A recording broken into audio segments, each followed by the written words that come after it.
Magandang araw po sa inyong lahat. Ako po ang inyong lingkod, kapatid na Rodel Garganta. Welcome po sa Iglesia ni Cristo Museum Virtual Tour Series.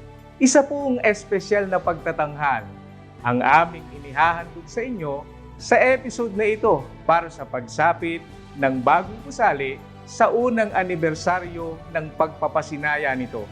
Gaya po ng nakasaad sa marker ng INC Museum, pinasinayaan ng kapatid na Eduardo V. Manalo, tagapamahalang pangkalahatan ng Iglesia ni Cristo, ang bagong gusali ng Iglesia ni Cristo Museum noong Agosto 26, 2019 ng nakaraang taon.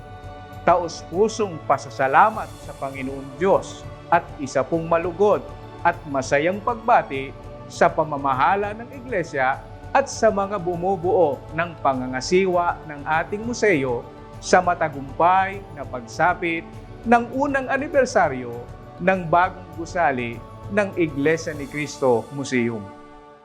Para sa episode na ito, ipapakita po namin sa inyo ang isa rin sa itinatampok ng Iglesia ni Cristo Museum na exhibit ng mga sertipiko, plake, tropeyo, mga sulat o liham na mula sa mga namumuno sa pamahalaan at mga kilalang personalidad, hindi lamang sa Pilipinas, kundi sa iba't ibang panig ng mundo, na bagaman hindi mga kaanib sa Iglesia ni Cristo, gayunman ay nagparating o nagpahayag ng pasasalamat, pagkilala at pagpapahalaga sa karangalan, mga natatanging nagawa at naiambag ng Iglesia sa lipunan at sa pandaigdigang kapakanan ng mga mamamayan. Ang mga patotoo o katibayang ito ay malugod na pagtanggap at pagkilala sa Iglesia ni Cristo para sa naiambag nito, hindi lamang sa pangmadlang kagalingang pangmoral, kundi maging sa kapakanang panlipunan o komunidad, gaya ng pag-ibig sa kapwa, pangkapayapaan, kalinisan ng kapaligiran at pangkalusugan, pangangalaga sa kalikasan, pangkabuhayan o pang-ekonomiya, edukasyon, pagmamahal sa bayan o nasyonalismo, kultural at pangwika. Nais lamang po muna naming magbigay ng ilang pahayag bilang paglingon sa pagsisimula ng Iglesia ni Cristo at pagtanaw naman sa kalagayan nito sa kasalukuyan. Ang Iglesia ni Cristo sa 106 na taon nitong pag-iral ay sadyang kinahayagan ng patnubay at pagtulong ng makapangyarihang Diyos. Pinatunayan ng Diyos ang katuparan ng kanyang pangako sa sugo sa mga huling araw na nakasulat sa Isaias 41:9 hanggang 10 na huwag kang matakot sapagkat ako'y sumasayo. Huwag kang manlupaypay sapagkat ako'y iyong Diyos. Aking palalakasin ka, oo, aking tutulungan ka, oo, aking aalalayan ka ng kanang kamay ng aking katwiran. Kaya't ang Iglesia ni Cristo sa isang hamak at maliit nitong kalagayan ng magsimula, sa kabila ng digmaan, mga kalamidad, paghadlang at pag-uusig, ay mabilis na lumago, lumaganap at naging isang malaki at maunlad na iglesia. Sa kasalukuyan ay may 175 na mga distrito na ang Iglesia ni Cristo sa iba't ibang panig ng mundo. Nakarating na ang Iglesia sa 158 mga bansa at teritoryo at 147 ang iba't ibang lahi ng mga tao ang nabibilang na mga kaanib dito. Hindi nalingid sa pangmasid maging ng mga hindi kaanib sa Iglesia ang mabilis na pagyabong at pagsulong ng Iglesia ni Cristo. Sa isang lathalang isinulat ni Ann Harper, isang Associate Professor of Intercultural Studies, sinabi niya na ang Iglesia ni Cristo ay isang bagong kilusang pangrelihiyon na nagsimula bilang isang maliit na binhi sa Maynila sa Pilipinas at ito ay umunlad hanggang sa maging pandaigdigang kilusan na may mga sangay sa buong mundo. Sa isa pa ring lathala na pinamagatang The Oxford Handbook of Christianity in Asia na pinatnugutan ni Felix Wilfred, isang emeritus professor sa State University of Madras at founder and director of the Asian Center for Cross-Cultural Studies, na ang Iglesia ni Cristo ay isa pang relihiyong Pilipino na karapat-dapat na mabanggit hindi lamang dahil sa malaking bilang nito, kundi dahil din sa mga sangay nito na matatagpuan sa maraming bansa. Sadyang ang nangyaring ito sa Iglesia ni Cristo ay angkop sa talinghagang sinabi ng ating Panginoong Hesukristo na naglalarawang tulad ito ng butil ng mustasa na siyang pinakamaliit sa lahat ng binhi. Gayon may pagkatanim ay tumataas at lumalaki ng higit kaysa lahat ng mga gulay at nagsasanga ng malalabay. Hali kayo, puntahan natin ang exhibit ng iba't ibang patotoo ng mga katibayang inihayag ng Diyos sa daigdig ang kanyang pagtulong sa iglesia. Bigyang pansin ninyo ito. Isang sulat pagkilala ito. Mapapansin ninyo ang kalumaan, pagkat ang pagkilalang ito ay noong pang 1918. Sa panahon pa na ipinangangaral ng kapatid na Felix Manalo ang Iglesia ni Cristo, umani na ito ng pagkilala, maging ng mga kaibayon nito sa pananampalataya. Noong Disyembre 25, 1918, sa Sini Gloria sa Tondo, Maynila, iginawad kay kapatid na Felix Manalo ang pagiging katangi-tanging mangangaral o outstanding evangelist mula sa Mission Kristiyana at iba pang grupong ebanghelikal. Ito naman po ay isang proklamasyon mula sa palasyo ng Malacanang noong 2007, taong nakapaloob sa pamamahala ng kapatid na Eranio G. Manalo sa Iglesia, pinagtibay bilang Proclamation 1339 upang ideklara ang Hulyo 27, ang petsa ng pagkakatatag ng Iglesia ni Cristo, ay isang special holiday sa Pilipinas. Sa lungsod Quezon o Quezon City, lungsod na kinaroroonan ng punong tanggapan ng Iglesia ni Cristo at kinaroroonan ng Templo Sentral, nagkaloob ang lungsod ng isang kapasyahan mula sa ika-17 sangguniang panlunsod noong 2008 bilang pagkilalang ang Iglesia ni Cristo ay mahalagang bahagi ng kasaysayan ng lungsod ng Quezon, na kung saan dito sa lungsod itinatag ang isang matibay at huwarang pamayanan ng pag-ibig, pagkalinga at pagkakaisa.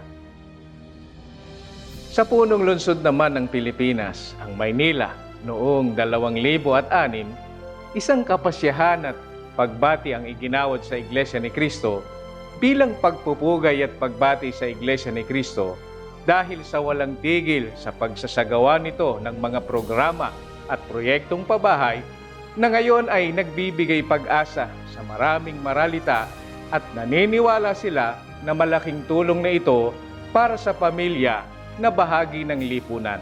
Nakasulat pa sa kapasyahang ito na sa tagal ng panahon at sa laki ng nagawa ng simbahan para sa ating bayan at sa mundo, dapat lamang nabigyang pugay ang Iglesia ni Cristo sa tapat na paglilingkod at pagmamalasakit sa pamilyang Pilipino. Ito naman ay isang plake ng pagkilala mula sa Department of Health, Andres Bonifacio Award, na nagpapahayag ng malugod na pagkilala at pagtanggap ng kagawaran ng kalusugan sa napakalaking tulong at suporta mula sa Iglesia ni Cristo para sa kalusugan ng mga mamamayan. At sa bansang nagpasimula ang Iglesia ni Cristo, ang pinakamataas na punong ehekutibo sa Pilipinas, ang mga naging pangulo at kasalukuyang pangulo ng bansa, ay nagpahayag din ng kanilang pagbati at pagkilala sa malaking bahagi ng Iglesia sa kasaysayan ng Pilipinas at ikabubuti ng kanyang mga mamamayan. Gaya ng sulat na ito na mula kay Gloria Arroyo. Ito naman ay mula kay Benigno Aquino at ito naman ay isang pagbati mula kay Pangulong Rodrigo Duterte. Ilan pang sulat ang aming ipakikita sa inyo, pagkat hindi lamang sa Pilipinas, kundi maging sa iba't ibang panig ng mundo, nahayag ang kalwalhatian ng Diyos sa Iglesia ni Cristo. Ang liham na ito ay mula sa Presidente ng Taiwan bilang pagbati kay kapatid na Eduardo V. Manalo para sa ika-100 anibersaryo ng Iglesia ni Cristo. Nakasaad sa sulat ang kanyang pagkilala at paghanga sa matagal ng debosyon ng Iglesia ni Cristo sa pagkalinga sa mga nangangailangan, sa mga pinagkakaitan ng pribileyo at sa mga mahihina. Ibinigay niyang halimbawa ang lingap sa mamamayan o Aid to Humanity na isang programa sa Iglesia at ang pandaigdig na kawang gawa ng Iglesia upang tulungan ng mga napinsala ng malakas na bagyong Yolanda o Super Typhoon Haiyan. Ang mga kilusan para sa kapakanang pantao o humanitarian projects ng Iglesia ni Cristo ay nagpapatuloy at lalo pang lumalawak. Sa kasalukuyan, may malaking tuon ito sa iba't ibang bansa sa kontinente ng Afrika. Ito naman ay mula sa House Representative ng Japan. Mula naman ito sa Buckingham Palace. Ito ay sa Prime Minister ng Canada. Ang mga liham namang ito ay mula sa mga naging presidente ng Estados Unidos ng Amerika, Jimmy Carter, William Clinton, George W. Bush, Barack Obama, at ang kasalukuyang presidente ng Estados Unidos na si Donald Trump. Isinasaad sa mga sulat na ito ang kanilang malugod na pagbati at pagkilala sa nagawa at patuloy na naiaambag ng Iglesia ni Cristo sa kapayapaan at kaunlaran ng daigdig. Nakapag-ambag rin ng Iglesia sa sining at kultura. Kinilala rin ng mga kaibayo natin sa pananampalataya ang kontribusyon nito sa ganitong larangan. Mababanggit natin dito ang mga parangal mula sa PAMAS dahil sa pelikulang Felix Manalo, The Movie. Sa arkitektura, unang mababanggit dito ang natatangi, nagagandahan at mariringal na gusaling sambahan ng Iglesia ni Cristo na naging isang magandang palatandaan ng mga lungsod at lalawigan ng Pilipinas. Nakilala rin sa natatanging kayarian ang Philippine Arena bilang pinakamalaking dome arena sa buong mundo. Sa larangan ng edukasyon, na umani rin ng maraming parangal o pagkilala, ay mababanggit ang programang Summer Kindergarten Program, lalo na ang paaralang itinayo ng Iglesia, ang New Era University. Ang lahat ng pagkilalang ito sa Iglesia ni Cristo ay pawang kahayagan ng pangako ng Diyos sa kanyang bayan. Sinalita na ng Panginoong Diyos sa pamamagitan ng hula o paon ng pahayag niya na nakasulat sa Biblia na ang Iglesia ni Cristo sa mga wakas ng lupa o 1914 ay magiging putong ng kagandahan, korona o karangalan sa kamay ng Panginoon. Ipinagpauna na rin ng Biblia na ang katuwiran at tagumpay ng bayan ng Diyos sa mga huling araw ay makikita ng mga bansa at ng mga hari o leader sa daigdig ang kaluwalhatian nito. Ang Diyos ang may gawa ng lahat ng tagumpay ng Iglesia ni Cristo, gayang nakasulat sa Isaias 41:20, upang makita at malaman ng mga tao, bulay-bulayin at unawain na ang kamay ng Panginoon ang may gawa nito, na ito ay likha ng banal ng Israel. Sa napakaraming tagumpay at hayag na kaluwalhatian ng Iglesia, walang anuman sa mga ito ang inaring gawa ng sinuman. Ang lahat ay nagmula sa tulong at pagkasi ng Diyos. Sa Panginoong Diyos ang lahat ng kapurihan. Dito po nagtatapos ang episode na ito. Minsan pa ay itinagagalak namin kayo'y nakasama sa pamamagitan ng Virtual Museum Tour na ito. Kung kayo po ay may mga katanungan tungkol sa Iglesia ni Cristo, maaari kayong dumalaw sa Iglesia ni Cristo Museum sa panahong ito'y bukas na sa mga panauhin o kaya'y magtungo kayo at sumangguni sa mga ministro na nasa mga lokal ng Iglesia ni Cristo na malapit sa inyong lugar. Naway muli nyo kaming samahan sa susunod na episode.